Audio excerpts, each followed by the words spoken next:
Other एक बार फिर से झारखंड से आतंक के कनेक्शन जोड़ने को लेकर बीजेपी ने सरकार पर निशाना साधा और झारखंड को आतंकवादियों के लिए सेफ बनाने का आरोप लगाया। तो वहीं कांग्रेस जेएमएम का कहना है कि अपराध का कोई धर्म जगह नहीं होती। बीजेपी कार्यालय में भी तो कई संदिग्ध लोग झारखंड से पकड़े गए।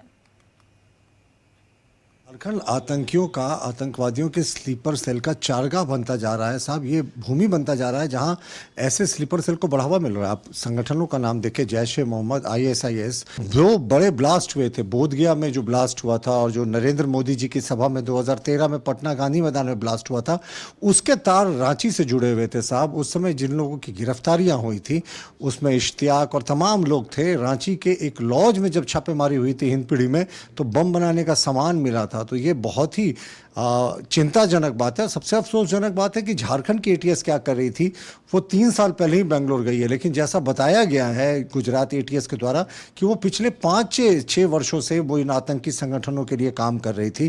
तो झारखंड ATS क्या कर रही थी? मुख्यमंत्री जी राजधर्म निभाइए, वोट बैंक और तुष्टीकरण की राजनीति के तहत कुछ एक विशेष समुदाय के जिहादी लोगों को खुली छूट ना दें। कोई व्यक्ति झारखंड में पैदा लिया या यहाँ से कोई रिलेशन है उसका, उससे झारखंड शर्मसार थोड़ा ही हो जाएगा। कई एक ऐसे मामले हम लोगों ने देखे हैं। उत्तर प्रदेश के लोग, गुजरात के लोग, महाराष्ट्र के लोग डायरेक्ट ISI से जुड़े हुए हैं। यहाँ की सूचनाओं को लीक करते थे, कई पकड़े भी गए। भाजपा के कार्यकर्ता पकड़े गए उसमें। तो झारखंड बीच में कहाँ आ गया? झारखंड गद्दारों की भूमि नहीं है, झारखंड शहीदों आंदोलनकारियों की भूमि है। और झूठ मूठ का एक ट्रायल करना, मीडिया ट्रायल करना, झारखंड हो सकता है झारखंड से नाता हो, पैदा ली हो, यहाँ परवरिश हुई हो, लेकिन जो कुकृत्य सामने आ रहा है वो तो बेंगलोर में हुआ। उनके संबंध और कहाँ कहाँ थे?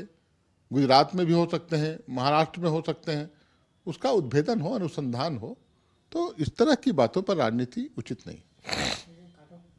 हम इस राज्य को बिल्कुल सुरक्षित रखने की दिशा में प्रतिबद्ध हैं और हम किसी कीमत पे इस राज्य को आतंकवादियों का शरण स्थली नहीं बनने देंगे। ये हमारी प्रतिबद्धता है। राज्य का विकास और राज्य की जनमानस की सुरक्षा सरकार की पहली प्राथमिकता है।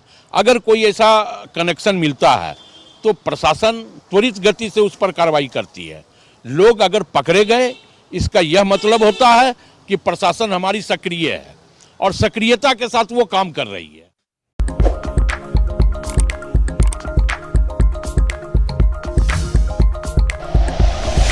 Like and share videos, subscribe करें हमारा चैनल और प्रेस करें बेल आइकॉन। News 11 भारत, सच है तो दिखेगा।